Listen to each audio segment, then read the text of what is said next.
Genetic disorder. জিনগত ব্যাধি তখনই ঘটে যখন কোনো মিউটেশন আপনার জিনকে প্রভাবিত করে অথবা যখন আপনার জিনগত উপাদানের পরিমাণ ভুল থাকে। জিনগত ডিএনএ দিয়ে তৈরি হয়। জেনেটিক রোগের লক্ষণগুলি হলো আচরণগত পরিবর্তন বা ব্যাঘাত, শ্বাসকষ্ট, খাওয়া এবং হজমের সমস্যা, পেশি শক্ত হওয়া বা দুর্বলতার কারণে চলাচলের ব্যাধি, স্নায়বিক সমস্যা যেমন খিঁচুনি বা স্ট্রোক, দুর্বল বৃদ্ধি বা ছোট উচ্চতা, দৃষ্টিশক্তি বা শ্রবণ শক্তি হ্রাস ইত্যাদি দেখা যায়।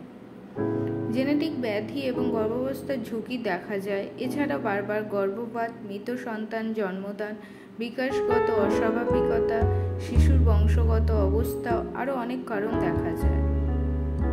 এসব সমস্যার সমাধান পেতে আপনারা আসুন আমাদের দ্য হোম ফার্টিলিটি ট্রিটমেন্টে। এখানে ন্যাচারাল ট্রিটমেন্টের মাধ্যমে 3 থেকে 6 মাসের মধ্যে আপনি আপনার সমস্যার সমাধান